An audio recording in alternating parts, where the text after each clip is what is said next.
नमस्कार, खबरों की खबर में आपका स्वागत है। जब से आर्टिकल 370 हटाया गया है, हिंदुस्तान में तो लोगों के पेट में दर्द हो ही रहा है। पाकिस्तान लगातार इस बात की कोशिश कर रहा है कि किसी तरीके से पूरी दुनिया में हिंदुस्तान के खिलाफ माहौल क्रिएट किया जाए। फिर से एक गंदी हरकत पाकिस्तान ने की चाइना के साथ मिलकर। यूनाइटेड नेशन के सिक्योरिटी काउंसिल में फिर से कश्मीर का मसला पिछले दरवाजे से उठाया गया। चीन ने उठाया, लेकिन जितने भी बाकी मेंबर्स थे सिक्योरिटी काउंसिल के, सब ने एक स्वर में कहा कि ये मसला हिंदुस्तान और पाकिस्तान का है और ये सिक्योरिटी काउंसिल में डिस्कस नहीं होगा। ये विषय जो है वो सिक्योरिटी काउंसिल के लिए है ही नहीं। तो वहाँ एक मुंह की खानी पड़ी पाकिस्तान को भी और चीन को भी।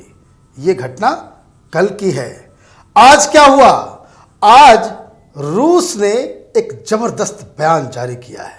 पुतिन सरकार की तरफ से कहा गया है, बाकायदा ऐलान किया गया है कि हिंदुस्तान ने जो कश्मीर के ऊपर जो नीति अपनाई है, मतलब 370 को जो हटाया है, वो बिल्कुल सही है। और जिन लोगों को भी प्रॉब्लम है वो कश्मीर में जाकर के वहां की असलियत को देखे। आज खबरों की खबर में इसी विषय पे हम डिस्कस करेंगे कि ये दो अचीवमेंट, ये दो जिसको कह सकते हैं जीत, जो हिंदुस्तान ने हासिल की, एक तो यूनाइटेड नेशन के अंदर और दूसरा एक डिप्लोमेटिक तरीके से रूस ने पहली बार इस तरह का बयान दिया है हिंदुस्तान के फेवर में। तो विपक्ष की जिम्मेदारी क्या होती है? विपक्ष को कम से कम तो ये कहना चाहिए था कि ये हिंदुस्तान की सरकार और हिंदुस्तान के लिए गर्व का विषय है। राहुल गांधी को क्या कहना चाहिए था? राहुल गांधी को यह कहना चाहिए था कि हिंदुस्तान की जो फॉरेन पॉलिसी अब तक चली आई है, उसका ये नतीजा है कि मोदी सरकार हर जगह उस जो किया हुआ जो काम जो था, चाहे वो इंदिरा गांधी या नेहरू या मनमोहन सिंह के समय जो चीज़ें हुई हैं, उसका वो एक फल मिल रहा है हिंदुस्तान को।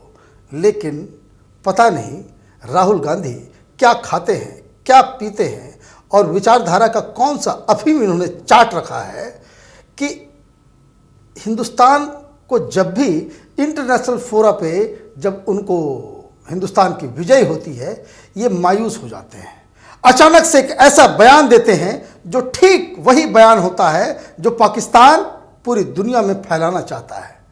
कैपिटल टीवी में हमने सबूत के साथ दिखाया था किस तरीके से पाकिस्तान की सरकार, वहाँ की आईएसआई बाकायदा नीतिगत तरीके से हिंदुस्तान की political parties, media, NGOs, activist, इन लोगों को हायर करके रखा हुआ है। और तो और एक जुबान में ये लोग एक तरीके से एक बात कहते हैं।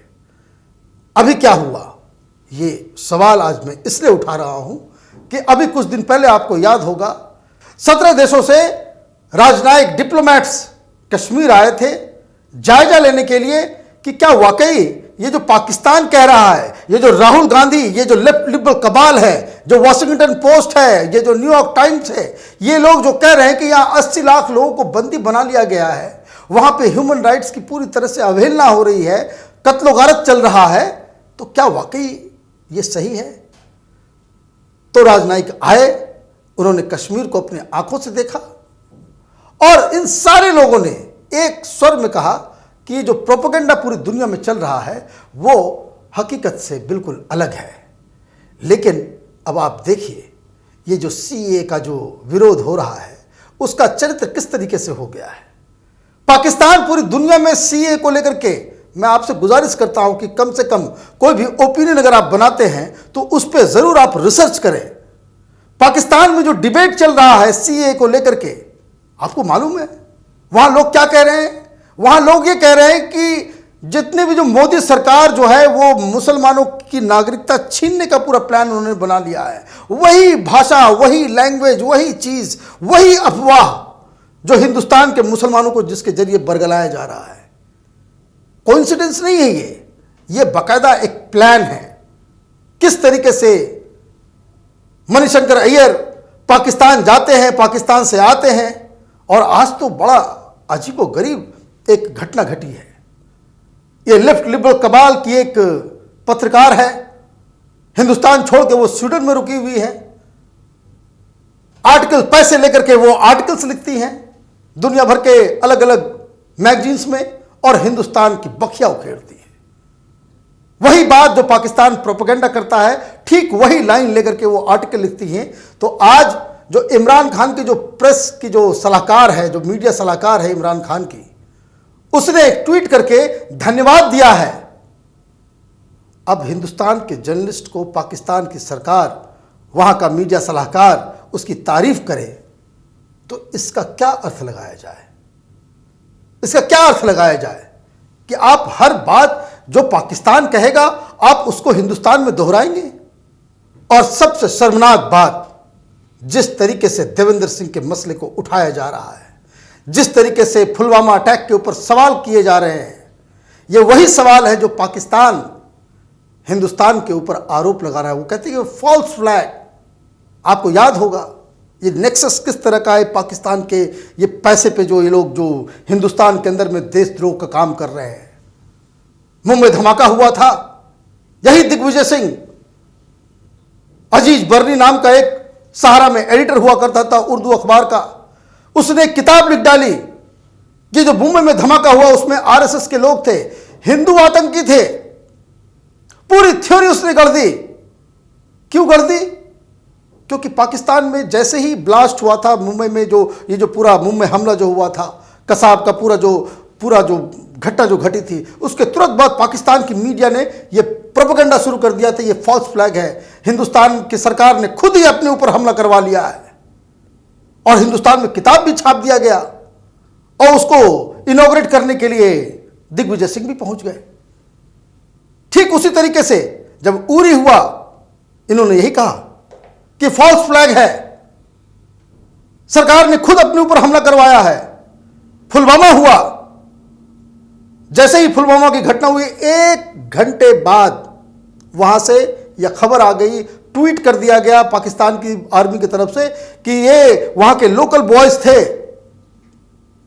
ये फॉल्स फ्लैग है, इन्होंने खुद अपने ऊपर हमला करवाया है। और आज कांग्रेस पार्टी क्या कर रही है? देवेंद्र सिंह एक रोग पुलिस ऑफिसर है जो आतंकी के साथ मिलकर के उनसे पैसे लेकर के वो डबल गेम खेला कर रहा था। उसको पकड़ने वाले कौन हैं? तो मोदी सरकार की एजेंसियां ही हैं जिस पे आप सवाल उठा रहे हो। लेकिन राहुल गांधी करमचंद बने हुए हैं। पता नहीं वो क्यों इस तरह का सवाल उठा रहे हैं, क्योंकि ये सवाल वही है जिसका इशारा ये है कि जो पुलवामा जो अटैक हुआ था, जो इतने जो सैनिक हमारे शहीद हुए थे, वो हिंदुस्तान के लोगों ने ही उसको शहीद किया था, सरकार ने शहीद करवाया था। मोदी और अमित शाह ने अपने मन से उसको कहा था कि भाई इतने लोगों को मार दो ताकि वो चुनाव जीत जाए। और ये अभी की बात नहीं है, देवेंद्र सिंह की बात नहीं है, ये तो बहाना है। आपको याद होगा कि पुलवामा के तुरंत बाद इन लोगों ने कहा था कि भाई ये लोग खून से राजनीति करते हैं, मौत का सौदागर, इस तरह की भाषा राहुल गांधी ने इस्तेमाल की थी। अब ये पकड़ा गया है तो उसको लेकर के फिर नहीं, ठीक उसी तरीके से जिस तरीके से इन्होंने लोया का केस में सारा जो अफवाह इन्होंने फैलाई थी। अब कोई लिमिट तो होगी, कोई लिमिट तो होना चाहिए कि जहां आप रुक जाएं। नेशनल पार्टी हैं आप, और आपको समझ में नहीं आ रहा है कि देश की जनता क्या सोच रही है, पब्लिक ओपिनियन किस तरह से जा रहा है। लेकिन नहीं, अमेठी की हार को आप बाकायदा इस तरह से आप इसको कह सकते हैं कि उस वजह से आपका दिमाग ऐसा डिरेल हुआ है कि आप पाकिस्तान की भाषा जो है बोलना आपने शुरू नहीं कर दिया। जो आईएसआई के जो डिजाइन है उसके आप एक प्यादा बन गए हैं। जाकिर नायक को आपने उठा लिया, उसके प्रवक्ता बन गए। कांग्रेस पार्टी के जो स्पोक्स पर्सन हैं वो कह रहे हैं कि नहीं, दिग्विजय सिंह जो सवाल उठा रहे हैं वो सही उठा रहे हैं। कम से कम अकल कहां गई है कांग्रेस पार्टी की? आप क्या बोलते हो वो उसमें थोड़ा सा भी तो समझदारी दिखनी चाहिए। आप ये कह दोगे कि जाकिर नाइक से मोदी समझौता करना चाहते हैं और देश की जनता मान लेगी।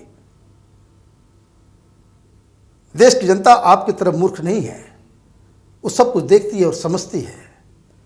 और जब कभी भी ये सबसे बड़ी भूल जो कांग्रेस पार्टी और ये जो लेफ्ट लिबरल कबाल तो ये तो वामपंथियों की तो बात ही छोड़ दी, ये तो 12th मैन है। इनको चुनाव जीतना नहीं है, ये क्लास के मॉनिटर के जीतने के लायक भी नहीं है, पंचायत तक नहीं जीत सकते, तो इनकी तो बात करना बेकार है। लेकिन कांग्रेस पार्टी को तो ये समझना चाहिए कि इन्होंने 70 साल इस देश के ऊपर राज किया है। हिंदुस्तान कहीं कोई डिप्लोमेटिक तरीके से या किसी इंटरनेशनल फोरम के ऊपर हिंदुस्तान जीतता है तो कम से कम इतनी तो मर्यादा जरूर एक्सपेक्ट की जा सकती है कि उसके लीडर एक बयान दें कि यह हिंदुस्तान की जीत है। आप मत क्रेडिट दो मोदी सरकार को, आप मत क्रेडिट दो विदेश मंत्रालय को, देश की जनता। और अब कम से कम अपने आप को तो कम से कम पीठ थपथपा लो कि आज जो सिक्योरिटी काउंसिल में इस तरह के फैसले हो रहे हैं उसके पीछे मनमोहन सिंह के काम का कुछ असर है। लेकिन नहीं, आप हिंदुस्तान के अंदर पाकिस्तान का एजेंडा चलाने का आपने ठेका ले रखा है। देश की जनता देख रही है और जनता के पास तो एक ही चीज होता है इस तरह के पॉलिटिकल पार्टीज को सबक सिखाने का, वो है वोट। कांग्रेस पार्टी को या उसके सलाहकार को ये समझ में नहीं आ रहा है कि ये जो बवाल इस देश के अंदर में जो मचा है उसका खामियाजा कांग्रेस पार्टी को सबसे ज़्यादा भुगतना पड़ेगा। आप देखते रहिए कैपिटल टीवी। हमारे वीडियोस को लाइक कीजिए, शेयर कीजिए और हमारे चैनल को सब्सक्राइब कीजिए। धन्यवाद।